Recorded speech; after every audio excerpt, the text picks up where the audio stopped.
chores mais, não chores mais. Jesus vem te consolar. Primeiras Crônicas, capítulo 21.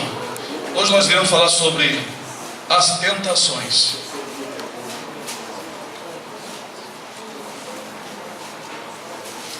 Primeira Crônicas 21, versículo 1 em diante, que diz: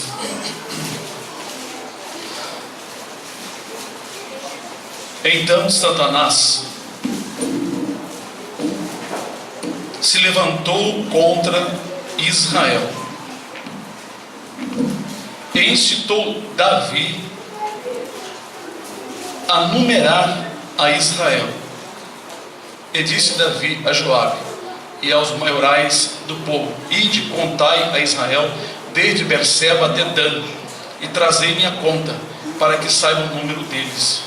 Então disse Joabe: O Senhor acrescente ao seu povo 100 vezes tanto como é. Porventura, ó rei meu Senhor, não são todos servos de meu Senhor? Por que procura isso o meu Senhor? Porque seria isso causa de delito para com Israel. Amém?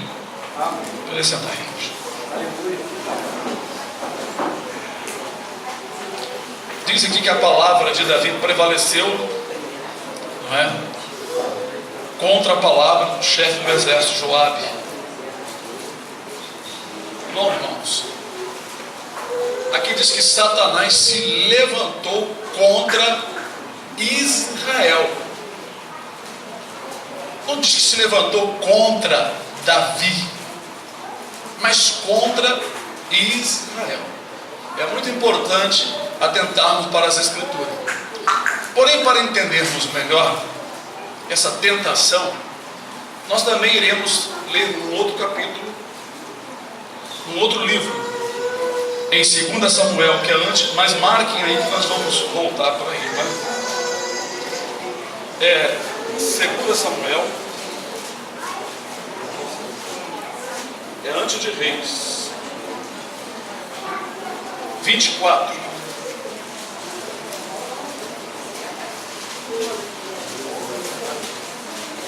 Todos acharam? 2 Samuel, capítulo 24. Está escrito: E a ira do Senhor se tornou a acender contra Israel, e ele incitou a Davi contra eles, dizendo: Vai, numera a Israel e a Judá. Algumas Bíblias dizem que e ele tentou, Deus, né? E ele tentou a Israel. Aqui diz que ele incitou. Por que nós lemos dois textos que falam da mesma história? Lá diz que Satanás se levantou. Aqui diz que foi o Senhor. E agora, foi o Senhor ou foi Satanás? É isso que nós vamos aprender e reestudar e reavivar a nossa memória. Irmãos, aqui tem muita coisa que falar. Parece que não tem, né? Mas tem.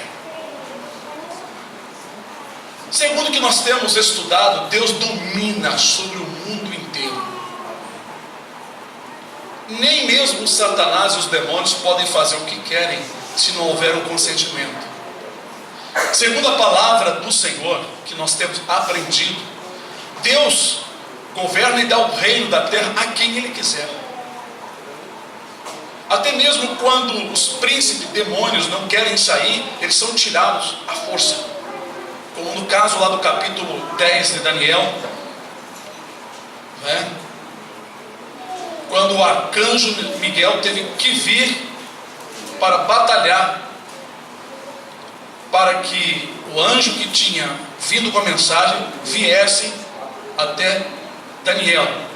E depois, tanto Gabriel como Miguel iriam batalhar para que o príncipe do reino da Pérsia, o demônio, fosse tirado. Então nós vemos que quem controla tudo é Deus.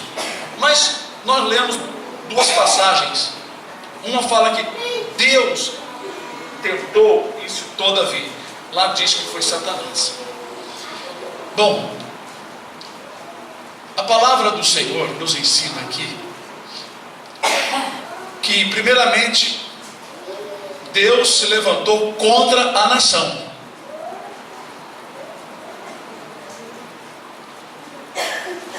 Então, segundo o que nós temos aprendido, o Senhor precisava de um motivo para trazer o juízo contra a nação, por causa de algum pecado, sabe?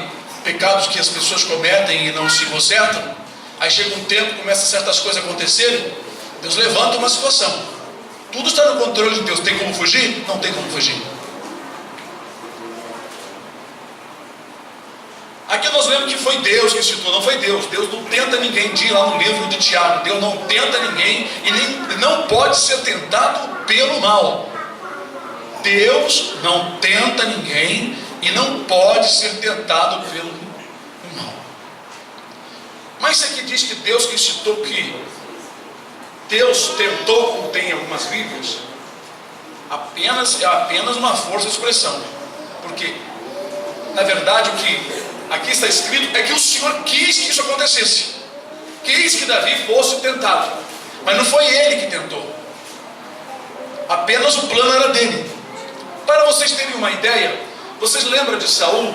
Quando o Espírito Santo se ausentou de Saul, então foi enviado um espírito mau da parte de Deus para causar loucura em Saul. Era uma tentação terrível. Mas o demônio que foi enviado pela vontade de Deus.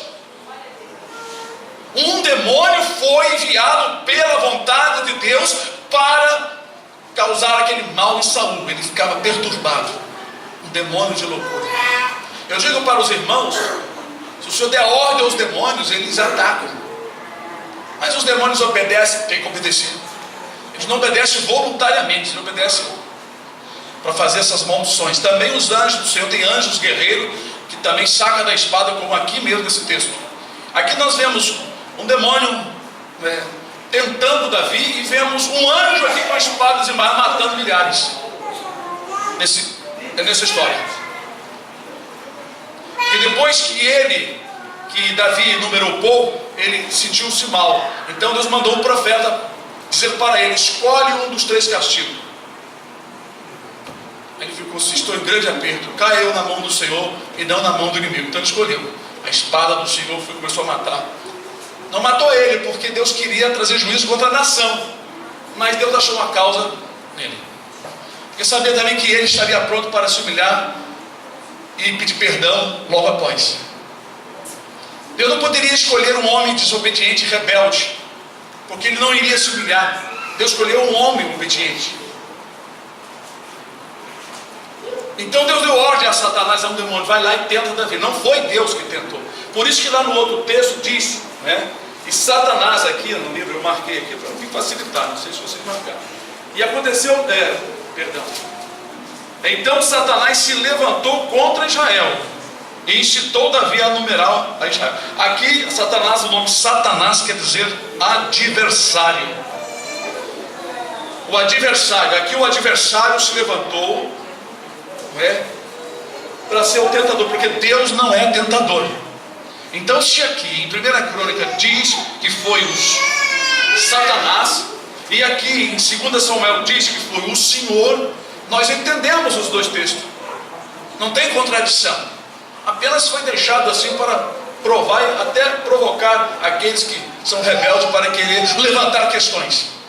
Nós entendemos que aqui em Samuel foi plano de Deus. Mas quem foi lá tentar Davi, colocou aquele sentimento de vaidade para numerar o povo, foi Satanás. E agora, irmãos? Será que isso procede de Deus? Preparar o momento da tentação e enviar o tentador? O que é que meus irmãos acham? Procede ou não procede, irmão? Procede. Então, amém. Marco aí que eu vou voltar para aí. Mateus 6.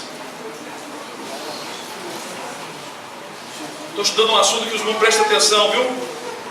Vocês devem vir para a aula e prestar muita atenção na palavra de Deus, para o Senhor depois vos dar sabedoria e entendimento, e vos dar condição e poder para os irmãos não caírem nos mesmos erros. Então nós abrimos aqui Mateus capítulo 6, versículo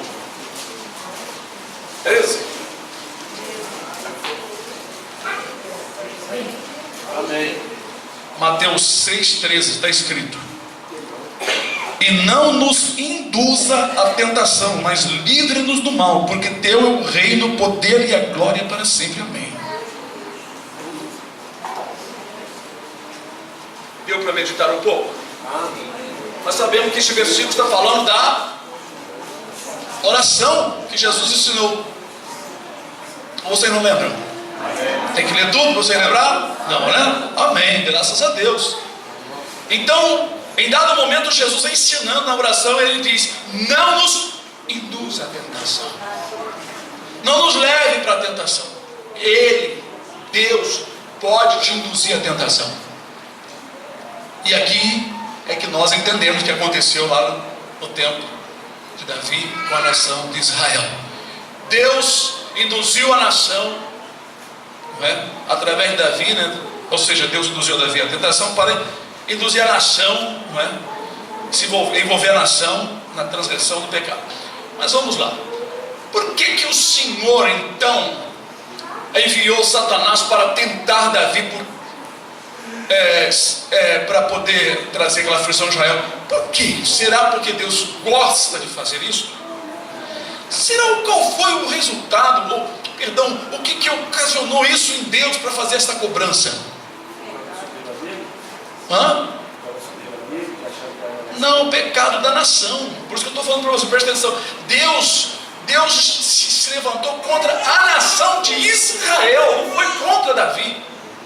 Ele ficou angustiado. Tanto ele falou: Senhor, quem pecou fui eu, não foi essas pobres ovelhas. Só que Davi não tinha em mente que existia pecados acumulados na nação.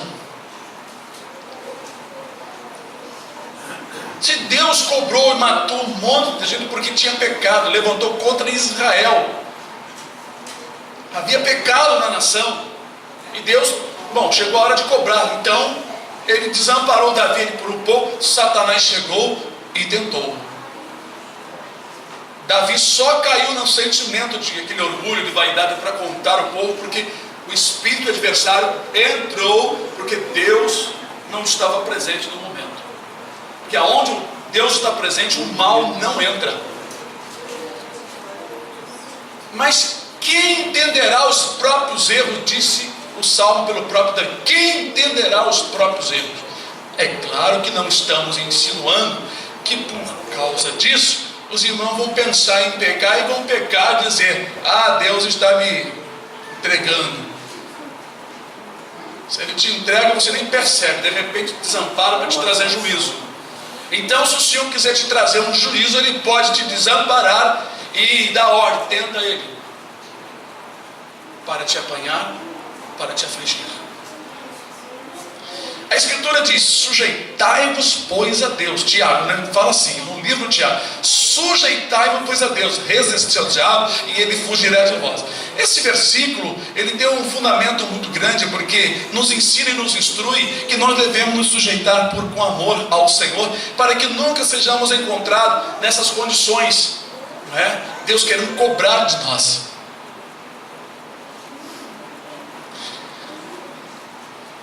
Então, o texto, ele fala que Deus se levantou contra a nação de Israel.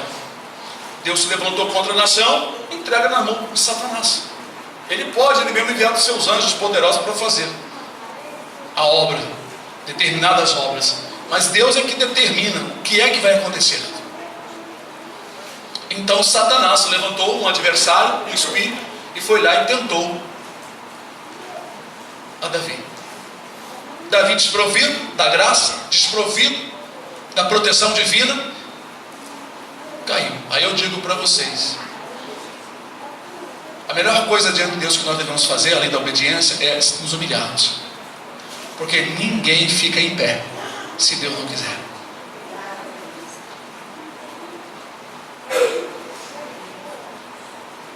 O homem natural sem a direção de Deus é completamente ilusório, é uma vaidade, como está escrito. O homem, por mais firme que esteja, é totalmente vaidade. O ensinamento nos traz entendimento, nos traz luz, nos traz também a chave da vitória. A chave da vitória está no conhecer a palavra. A chave da nossa vitória está em conhecer a palavra. Ela abre as portas que estão trancadas, travadas. Se a nação estivesse se humilhando, se a nação estivesse buscando, se colocando numa posição de obediência diante de Deus, não haveria cobrança. Deus não cobra nada à toa, Ele é justo. O que o homem semear, isto ele vai colher. Então Deus não se levantou contra a nação de Israel à toa, não foi à toa. O pecado que Davi teve, segundo o que consta, foi só numerar o povo, mas isso foi porque Deus queria cobrar da nação. Então ordenou que Satanás fosse lá e tentasse Davi. Tem gente que usa essa palavra permitiu como se o diabo tivesse autonomia. Olha, eu vou tentar Davi, hein? Vai lá, tenta lá. Negativo. Era o plano de Deus. Porque se a nação estivesse em obediência e Satanás tivesse se levantado contra a nação e contra Davi, o Senhor Deus iria protegê-los. Aleluia. Iria colocar uma revelação ou falar qualquer coisa antes para que eles tivessem um tempo de se prevenir, como fez com Nínive.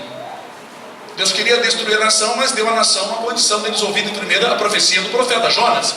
E eles então tomaram uma atitude positiva, se humilharam, colocaram saco, mandaram até que os animais colocassem saco, todo mundo. O próprio rei tirou suas vestes reais e colocou saco. Deus olhou do céu e viu a humildade do povo e não destruiu ninguém. Pelo contrário, salvou aqueles que creram. Mas no caso aqui está bem claro, Deus queria trazer castigo. Deus queria. Glória a Deus. Por isso que Jesus ensinou: não nos induza a tentação, mas livra do mal.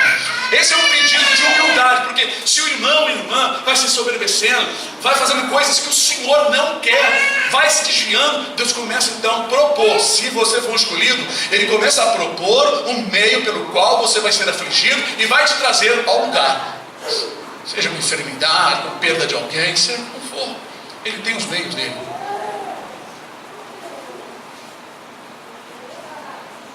Lembra daquele texto lá em Salmo, quando Davi, ele pecou e o seu humor tornou-se uma sequidão de estio e os seus ossos envelheceram, não é? E ele estava mudo e não falava nada, não fazia o conserto. Mas quando ele fez o conserto com Deus, as águas que vinham contra ele, as turbulências do mal que vinham contra ele para sucumbir de vez, não é? Elas se desmancharam, como as ondas do mar quebram na beira da praia e não avança. Assim aconteceu. E ele disse: não sejais como o cavalo e como a mula, que precisam de cabresto e freio para que não se atire. Nesse salmo está ali realmente declarado que se a pessoa se mantém calado nas suas transgressões, ou se não reconhece, não se humilha, a pessoa pode receber um cabresto e um freio para Deus segurá-lo.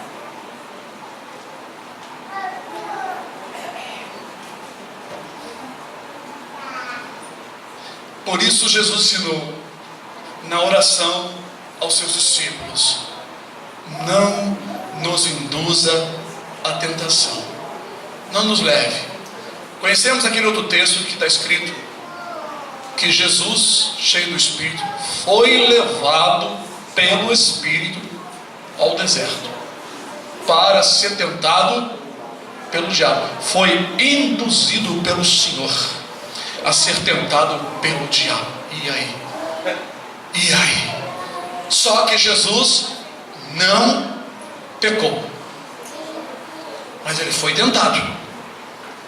Só que ele não pecou.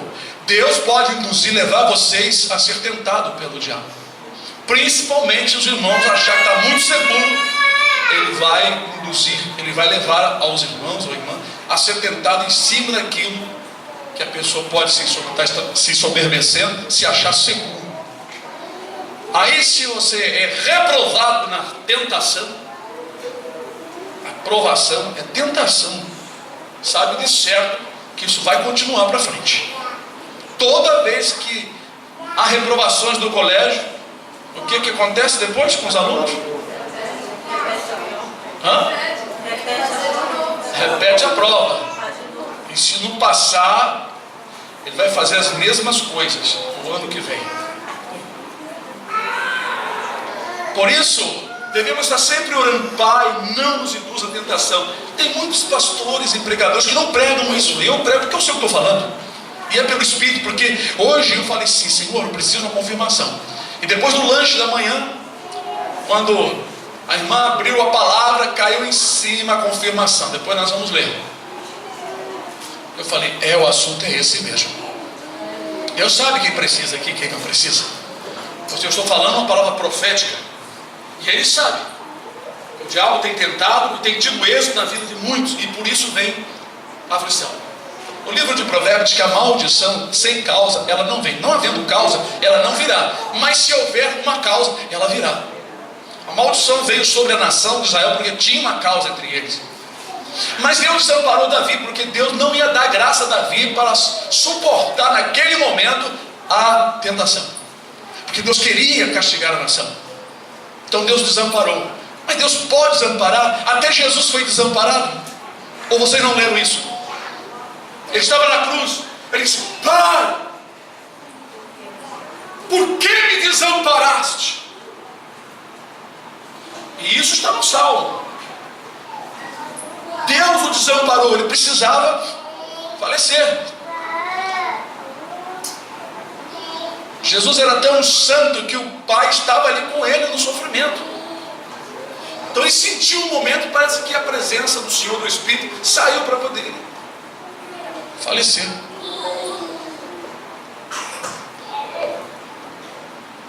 A nossa vida deve ser de rogos, de oração, de humildade e prática de justiça, para Deus não nos colocar. Quer ver uma coisa? Pedro fala assim: vós presbíteros, também eu sou presbítero convosco, apacentai o rebanho de Deus que está entre vós, não tendo domínio sobre o rebanho, mas servindo de exemplo ao rebanho.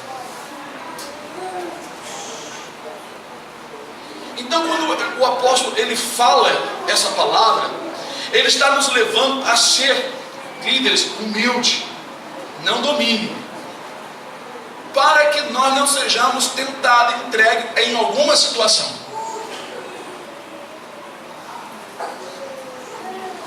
Depois nós vemos uma outra escritura que diz: se algum irmão for pego em algum pecado, em alguma ofensa, vós que sois espirituais, não é o irmão carnal não, só os que são espirituais, vós que sois espirituais, encaminhai o tal pecador que foi encontrado uma ofensa com espírito de mansidão, porque não temos domínio sobre o rebanho, com espírito de mansidão, para que tu também não sejas tentado.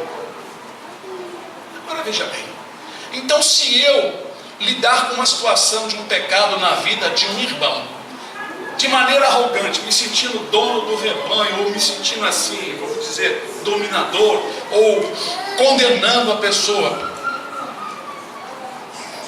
alguma coisa vai acontecer. Para eu experimentar o lado dele, Deus vai me desamparar e vai me entregar, e eu serei tentado, sem a presença do Senhor. Ele desampara, sai de perto de você, e o diabo vai, o irmão, a irmã fica completamente desprovido da proteção divina, e vem aquele sentimento, você cai no pecado. O homem, por mais firme que esteja, é totalmente vaidade. Então ninguém se gloria em nada. A nossa glória está no Senhor. Ah, Senhor, eu estou de pé até hoje porque foi o Senhor que me segurou. Ah, Senhor, quem pode, Senhor, livrar-se a si mesmo, como diz o Salmo 128. Se o Senhor não guardar a cidade, em vão vigiará a sentinela. Se o Senhor não guardar a minha vida, em vão eu vou vigiar. Ele disse: vigiai e orai, para que não entreis em tentação. Não entre em tentação. Essa vigilância não é tomar conta do inimigo onde que ele esteja, te pleiteando, te vendo, não é? Olhando de algum lugar. Não, é vigiar com as tuas ações, principalmente com o sentimento do nosso coração. Quer ver uma coisa? O livro de Provérbios é um livro instruidor, muito maravilhoso. Diz assim, num versículo que eu não lembro exatamente onde ele está: de tudo que se deve guardar, guarda o teu coração.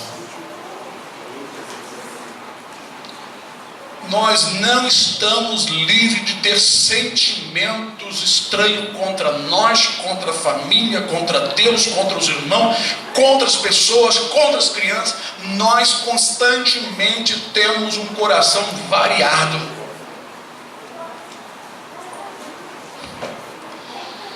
Por falta de vigilância. Guarda o teu coração de tudo que se deve guardar, de tudo, sobre tudo, de tudo. Guarda principalmente o coração. Nós vivemos desses combates conforme vamos aprendendo a palavra de Deus. Para mim aumenta o combate, mas aumenta também as minhas armas de guerra, porque vou aprendendo essas coisas sabendo que eu vivo num combate. Eu não sou como o ímpio que está desfrutando o paraíso dele aqui na terra. O paraíso do ímpio é aqui na terra. E aonde é o seu paraíso, irmão? Você ainda está querendo gozar a felicidade aqui na terra? Não. Jesus disse: no mundo você vai ter aflição. Tem de bom ânimo. Eu venci o mundo. Nós vivemos em lutas, em combate. A partir do momento que você tomou uma decisão de obedecer a palavra, Satanás vai dar ordem a alguns demônios para te atacar, mas Deus vai estar pronto para te ajudar, desde que sujeitai-vos a Deus, resistir ao diabo, e ele fugirá de vós. Desde que haja em nós essa petição: Senhor, não nos induz à tentação, Senhor. Por favor, Senhor. Quem somos nós para guardar nossa própria vida, guardar o meu coração? Senhor, tem misericórdia. Se há alguma coisa, Senhor, errada na minha vida, perdoa-me. Me ajuda a obedecer. Me ajuda a me colocar na posição, Senhor. Mas não me leve à tentação, Senhor. Tem misericórdia. Se você não viver uma vida pedindo misericórdia, clamando e se humilhando, Deus pode te entregar. Existem aquelas provações que Deus vai estar contigo e não vai te queimar. Mas existe a tentação que Deus vai te desamparar por causa de alguma coisa errada que você está insistindo e vai te deixar. Até mesmo quando os irmãos errarem sentindo que alguma coisa está me incomodando, como o sentimento de querendo te levar para o mesmo erro novamente, você deve combater em oração, muitas vezes em jejum, para você dobrar isso aqui, essa matéria, dobrar a carne. Senão o Senhor vai te induzir à tentação. Pode se levantar qualquer um dia. Deus não induz ninguém. Então rasga a Bíblia e rasga o que Jesus falou. Porque ele disse, ensinando a orar: não, Senhor, não nos induz à tentação. O apóstolo Paulo também escreveu que os que não amarem a verdade, Deus enviará o espírito do erro para que creiam na mentira. 2 Tessalonicenses capítulo 2. Romanos também mudaram a glória de Deus. Amaram mais a criação do que o Criador. E amaram as suas concupiscências, pelo que Deus nos entregou as suas paixões infames. Deus está entregando. Assim como fez com Saul. Saul persistiu em não obedecer. Ele dava ouvido à voz do povo, mas deixava a voz de Deus, os comandos de Deus de lado. Então Deus o rejeitou. E para que o povo visse a sua vergonha, Deus enviou um espírito de loucura. Deus deu ordem ao demônio. Irmão, quando Deus dá ordem, nem Satanás escapa. O chefe, o demônio, o chefe dos demônios, nem ele escapa. Quando aquele Cesareno, aquele homem demoniado que tinha legiões de demônio, Jesus apareceu naquelas regiões de Gadara. Então o demônio suplicou, os demônios suplicaram a Jesus, para que Jesus não desse o comando para eles irem para o abismo, voltar para o abismo. E eles rogaram e pediram que se pudesse entrar nos porcos. Jesus então concedeu. Aí veja bem o poder do Filho de Deus. Agora imagina o poder do nosso Deus que está acima do nosso Senhor e Salvador Jesus Cristo. Então os demônios, irmãos, não tem esse negócio deles atacar. Irmão, Deus mostrou um monte de demônio que atacando a igreja. Você mostrou? Aí mostrou a igreja morta. Eles ficaram cortando. Se mostrou, então se prepare que eles vão fazer a miséria. Mas se mostrou só eles brigando, lutando, irmão, maior é o que está em nós. Aleluia! Glória a Deus. Deus permite sim, determina às vezes certas situações agravadas contra um servo, contra uma serva, contra uma igreja, contra o povo de Deus. Mas Ele determina que na hora certa os seus exércitos entram em ação. Aí levanta um fiel, uma fiel para levar uma oração e clamar, levantar um clamor, e aí Deus opera um milagre. Mas enquanto alguém não aprende, ele está sempre sendo tentado e caindo, sendo tentado e caindo, sendo tentado e caindo. Quero mostrar alguns textos para os irmãos. 1 Reis, capítulo 22, depois de Samuel. Eu vou até desmarcar aqui, porque isso eu já sei de cor. 1 Reis.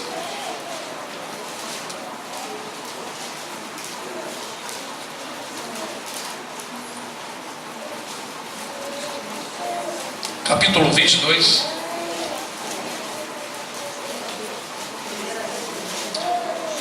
Todos acharam? Diz assim: então disse ele, ouve o profeta Micaías falando diante de Acabe e Josafá. Aleluia! Ouve, pois, a palavra do Senhor. Presta bem atenção, está bem claro. A palavra do Senhor. Aí o profeta conta a sua visão. Viu o Senhor assentado sobre o seu trono, e todo o exército do céu estava junto a ele, a sua mão direita e a sua mão esquerda, ou a mão esquerda.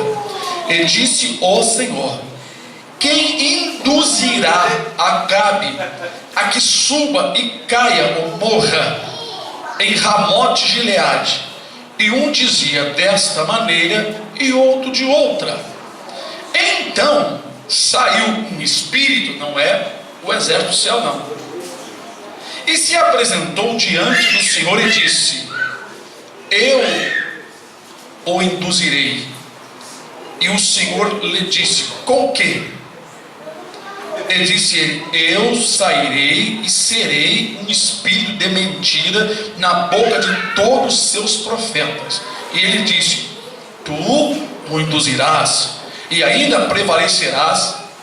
Sai e faz assim. Aqui nós temos a resposta. No caso de Davi, nós temos a resposta aqui. Deus queria induzir Acabe para subir na peleja e morrer, que Deus queria matá-lo. É bem claro, Deus queria matar Acabe, queria tirar sua raiz da terra e levar para o destino dele. Então Micaías diz que o Senhor estava sentado e rodeado dos seus exércitos, e o Senhor fez a pergunta, mas é interessante que ninguém deu resposta. Mas a palavra de Deus diz que então Satanás, o espírito de mentira, se apresentou e disse: e disse para o Senhor: com o quê? Eu sairei e serei o espírito de mentira na boca de todos os seus profetas.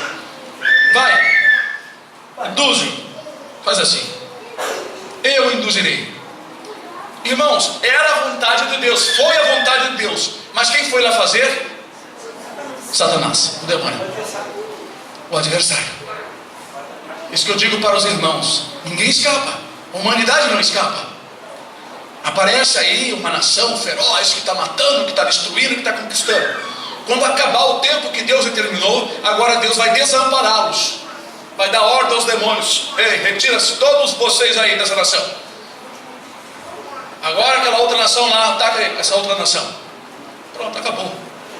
Não tem armamento feroz, não tem armamento de última geração, não tem raio laser, não tem o seu doutor, não tem o seu capitão, não tem o seu matador, não tem o dono de boca de fumo, não tem o capitão não sei da onde, não tem ninguém. Quando chegar a hora dele, Deus determina e ele vai tombar por terra. Aleluia! Oh, glória! Porque, irmãos, quando chega na hora da tentação, Deus desampara. Quando Deus desampara uma nação, ela é entregue. A mão de Deus está estendida sobre a terra, sobre uma igreja, sobre uma família, sobre um bairro, sobre uma cidade, sobre uma nação, sobre um presidente, sobre um rei. Mas quando o Senhor determina que a hora chegou para que caia por terra, seja quem for, então ele desampara, ele dá ordem do céu, porque no seu livro estão determinadas muitas coisas até o final do tempo. É tremendo isso, irmãos. Aqui está bem claro. Foi Deus que queria que Acabe morresse. Eu creio que o Senhor sabia que Satanás ia fazer isso, porque estava determinado. Lá no fundo, só Deus sabe. Até os pensamentos dos anjos, Deus conhece tudo. O sentimento dos demônios, Satanás, quem está lá no inferno, quem está aqui na terra, quem vai nascer, quem ainda está lá do outro lado, que vai nascer ainda. Irmãos, a tentação, quem tenta é Satanás, mas nada acontece sem estar fora da direção de Deus. É isso que eu quero mostrar para os irmãos. Deus não tenta ninguém. Não está escrito eu crio o bem e crio o mal? Deus aqui criou o mal contra Acabe. E esta obra todinha de Satanás ir lá, sendo um espírito de mentira na boca dos profetas, enganar Acabe, tudo foi plano que Deus aprovou. Ainda quero ler com os irmãos em 2 Crônicas 32, depois de Reis. É maravilhoso estudar essas coisas, porque isso traz temor, irmão. O nosso Deus não é como está sendo tratado por muitas igrejas evangélicas por aí, pastores. Ele faz o que quer, não pede satisfação a ninguém. Por isso que Jó disse: se eu me adianto, eu não sei onde ele está. Se ele opera a minha mão direita ou esquerda, eu não vejo, não diviso. E ele cumprirá o que está ordenado a meu respeito. E aí? E o que está ordenado? Antes de Jó ser afligido, houve uma situação, Deus ordenou que tudo aquilo lhe acontecesse. Mas Satanás veio para tentar Jó, porque Deus queria que Jó passasse por aquilo. Não foi simplesmente porque Satanás quis e Deus concedeu. O que Deus concedeu? Pois a história de Jó, ela é um reflexo da vida do Senhor Jesus Cristo, para quem não sabe, né? Nós falamos no meio de semana algo maravilhoso aí. Quem esteve aqui no meio de semana aprendeu e ouviu, né? 2 Crônicas 32. Acharam, irmãos? Versículo 21.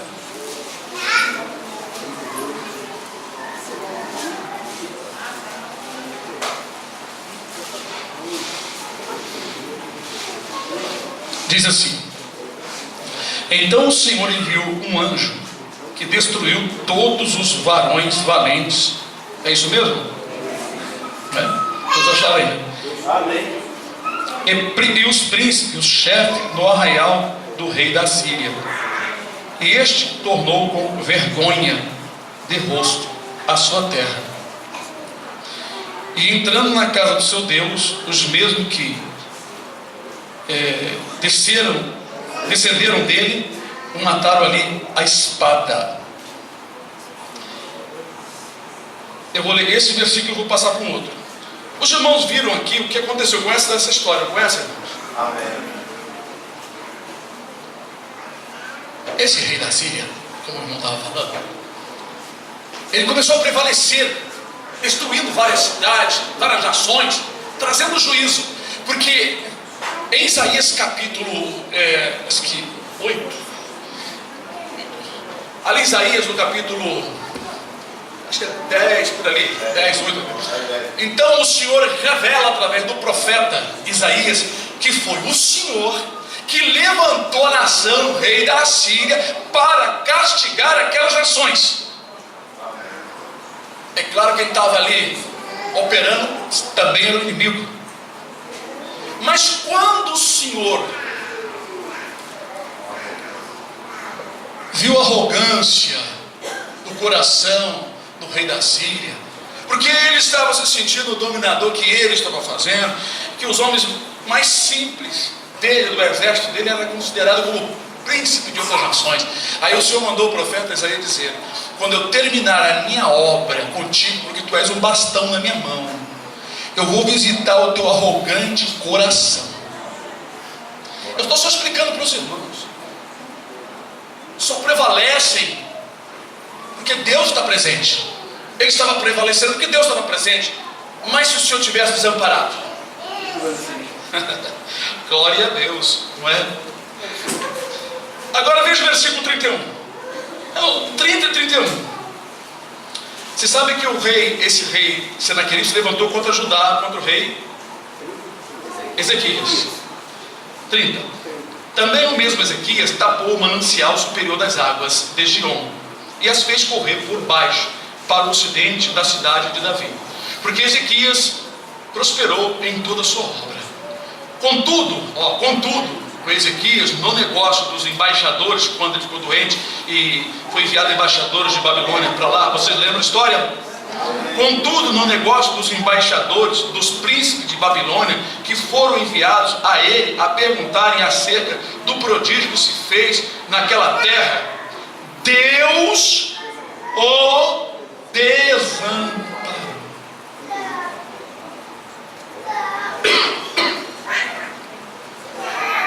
Meditem. Lembra da história?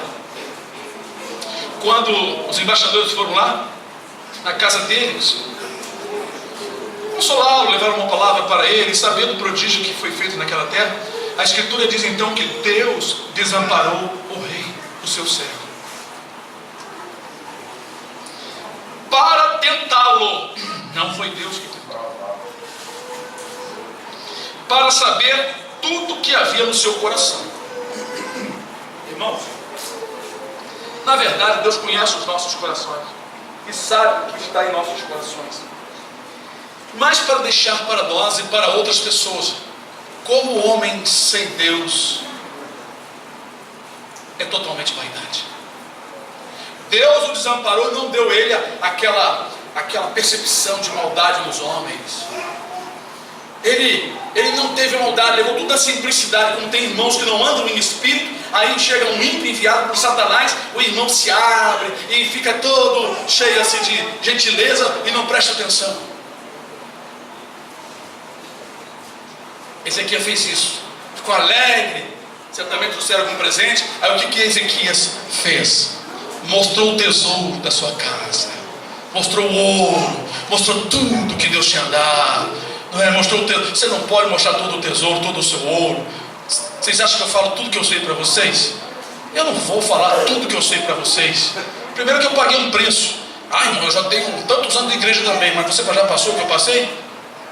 Você já andou nas pisadas que eu já andei sem desviar nem para a direita nem para a esquerda? Vocês querem saber tudo. Nem minha esposa sabe tudo. Infelizmente, irmãos, igualmente Sansão. A partir do momento que Sansão começou a brincar, a mentir para Dalila, o espírito se entristeceu, deixou ele à vontade. Aqui está um fato: o rei Senaqueribe foi desamparado no momento exato. Aqui está a história, e aqui ele cai por terra, porque os que saíram da sua entranha o feriram e o mataram. Encerrou-se a obra de Deus na vida de Senaqueribe. Assim, quando Deus encerrar as obras com determinadas nações, vão cair por terra. Indivíduos maus estão de pé porque há um plano de Deus que ele fique de pé até o tempo determinado, como está escrito: Deus criou todas as coisas para os seus próprios fins, até o ímpio para o dia do mal. Deus falou para Abraão que só iria tirar o seu povo, o povo que iria nascer, crescer futuramente, Depois de 400 anos, né? 430 foi o total, por causa de José e o tempo da liberdade que eles tiveram. Então Deus disse isso para Abraão, que depois de 400 anos Deus iria visitar o seu povo. Por quê? Por que depois dessa época? Porque à medida da injustiça dos amorreus, que também iriam nascer, grande segredo é isso, tinha que ser completado. Gente má que iria nascer ainda, que iriam afligir o povo de Israel lá no Egito. Iam nascer, essas pessoas iriam nascer, iriam produzir, não é, a sua injustiça, que estava tudo determinado. O povo precisaria passar por um tempo de aflição para depois aceitar o comando de Deus e Deus dirigi-los pelo deserto para levá-lo à terra de Canaã. Nós não conhecemos as obras de Deus no oculto, nós conhecemos aquelas que Ele nos revela. Tá, irmão Fidel, de vez em quando eu lembro dele. Foi Deus, foi plano de Deus. O diabo queria matá-lo, mas foi plano de Deus que o freio da vida de caminhoneiro, ganhando um bom salário, e o seu caminhão retorcesse e se tornasse um monte de ferro, como ele me mostrou. Não foi plano do diabo, porque o diabo não pode ser autor da obra, porque a grande obra na vida do irmão Fidel e da sua esposa é a salvação eterna. Que a vida que ele levava, se ele morresse sem Deus, ele poderia acabar no inferno. Mas Deus travou, o segurou ali, não deixando ele morrer, não deixando que nenhum ferro, nenhuma parte da ferragem introduzisse. E ele levantou-se bem tonto e olhou, tinha 10 crianças. O que elas falaram mesmo? Então, Jesus te ama. Na pista, jogou uma passarela no chão, e ele disse que olhou assim, 10 crianças falaram para ele: Jesus te ama.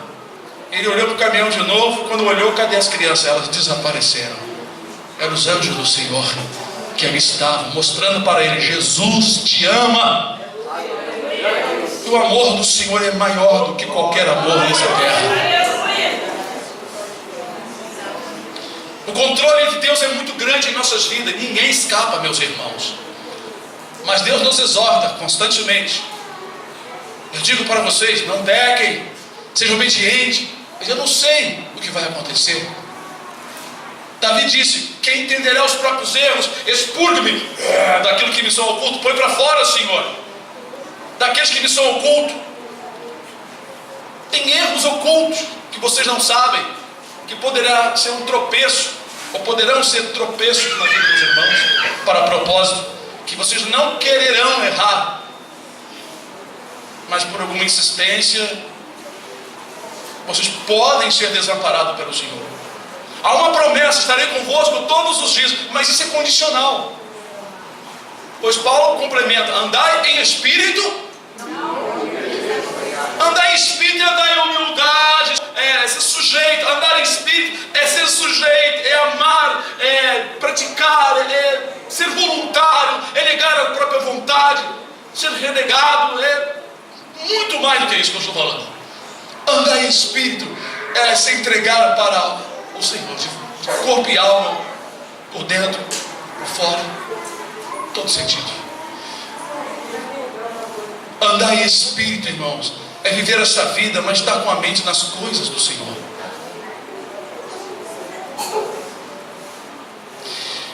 Hoje nós saímos daqui da faxina e fomos comprar um pneu, porque Deus mandou o pneu ser rasgado. Lá foi R$246. Encontramos esse preço na máquina. Eu falei para minha esposa: faz uma busca aí para ver onde nós possamos comprar um preço melhor. Estava batendo 260, 200 e não sei quanto, 50. Aí achamos por 246. Aí vamos lá. Chegamos lá, aí no pneu veio escrito, né, alinhamento e colocação grátis num determinado lugar. Aí eu disse: não vou lá não. Daqui a pouco você me dá uma coisa, vê onde é que é esse lugar. Aí ela ligou para lá, não era muito longe não, era no Mutombo. Vamos. Mas aí eu não vi um sinal, irmãos. Aí quando eu vi, eu já estava debaixo do sinal, vi o guarda lá, deu uma olhada para a placa, disse, ai meu Deus. Aí veio aquela tristeza. Mas, irmão, me deu uma tristeza. Eu falei assim, nem vale a pena eu ir lá mais, nem vale a pena. Ali estava o tentador. Aí eu assim, meu coração parado, esperando o sinal, que demorou muito, eu pensando. Aí o homem olhou mais uma vez, aí olhou pro outro lado lá, mexeu no aparelhinho dele, disse, lá vai mais uma multa. Ah, meu Deus. Aí abriu o sinal, nós fomos, meu coração não estava nem prestando atenção direito na rua, porque eu fiquei pensando naquilo. Aí fui orando, não, tem que estar em espírito, porque não é à toa que nós estamos indo para lá. Se Satanás está querendo me entristecer, está repreendido. Eu orando comigo, mas a turma não me viu orando, porque eu estava só em espírito, dirigindo. Aí chegamos lá, coisa e tal. Aí botamos o carro para dentro, o moço começou a mexer nos pneus, aquela coisa toda. Aí o Senhor falou no meu coração, vale da minha palavra. Eu falei assim, não estou encontrando meio aqui para entrar, mas eu vou entrar aqui. Aí está o rapaz lá rodando o pneu, fazendo o balanceamento. Eu falei, está vendo esse pneu aí? Ele está novo, né? Mas para ficar bom, ele precisa levar esses contrapesos para ele rodar perfeito, não é isso? Assim somos nós. Parece que diante de Deus nós estamos bonzinhos, mas Deus tem que botar às vezes uns contrapesos da nossa vida. Aí comecei, né?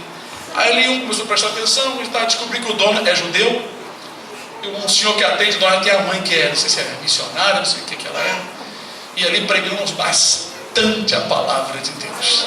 Deixamos ali o canal, o moço falou sobre as igrejas, falou sobre os seus pecados nas igrejas. Aí eu conversei com ele, um outro irmão também, pastor, vou acessar o canal, disse amém.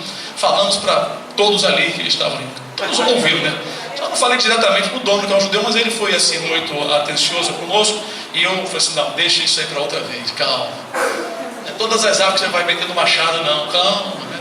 Então, irmãos, eu entendi, o diabo parece que já sabia que eu iria num lugar onde tinha ali alguém que tinha uma mãe crente, tinha um judeu, e outros dois chegaram no evangélico, né? Eu falei assim, rapaz, não sei se eu fui multado ou não, a tristeza já passou. Mas aí estão os planos de Deus. Por que o pneu do carro, na entrada da nossa casa, fez um rasgo deste tamanho, um pneu novo? Eu falei, não é possível, como aconteceu isso? Eu fiquei, Senhor, tua palavra diz que tudo dá graça. Ontem mesmo está falando, hoje também, Senhor, parece um devorador, Senhor. Mais um pneu. Meu Deus, o que é isso? Mas como Deus já tem me preparado, que eu às vezes, né, sempre tenho tido prejuízos materiais para pregar a palavra, ou seja, eu pago caro para pregar o evangelho. Mas se uma alma valer R$200, meu Deus do céu, é muito barato. Se diante de uma situação você gastar um dinheiro para repor uma coisa da sua vida, mas ali surgiu uma grande oportunidade, fique ligado para você não ficar entristecido, o diabo ter êxito na tentação. E ali foi uma alegria muito grande, foi muito bom, e nós vamos ter que voltar, porque vai ter que fazer tal de cambagem no carro, né? Para ter a garantia também do pneu. E eu falei assim, de repente eu dou vontade de ter que gastar mais um dinheiro ali, e para fazer o alinhamento, porque o alinhamento não foi feito porque tem que fazer a cambagem. A cambagem é que o pneu está assim, né? Um está para cá e outro está para lá. Ele tem que estar no prumo, pronto. Ele não pode estar caído para cá e nem para lá, tem que estar no prumo. Então, irmãos, eu entendo, falei, Senhor, eu não estou com vontade de voltar não, mas se é plano do Senhor voltar, certamente voltaremos. Porque nós fizemos uma amizade. Ele tem amor a todo mundo, eu sempre faço amizade, eu sempre vou no lugar, se a pessoa está conversando comigo e abre o coração, eu procuro fazer amizade, eu procuro me chegar a pessoa, para ela ver que eu não sou aqueles crentes fanáticos que prega, que parece até um robô que está falando. Não, eu não sou esse tipo de pessoa. Eu converso com as pessoas, eu dou espaço para as pessoas ficarem em paz. Se eu percebo que ela está enfadada, eu não falo nada.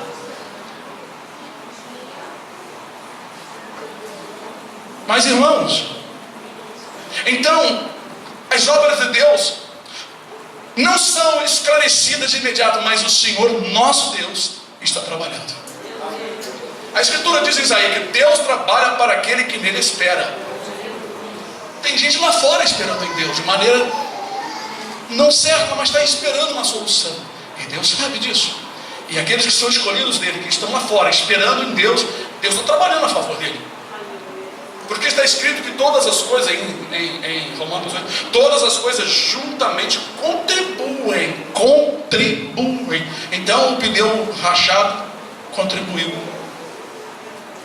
Porque se esse pneu não estourasse, nós não fôssemos lá justamente no mato comprar, e lá naquele folheto, não viesse o folheto no pneu, nós não iríamos pregar a palavra lá naquela oficina. Aí cumpre uma palavra que está escrita: os passos do homem são dirigidos pelo Senhor. Ou pois, como entenderá o seu caminho? Amém? Amém. Semana que vem, se for da vontade do Senhor, podemos continuar.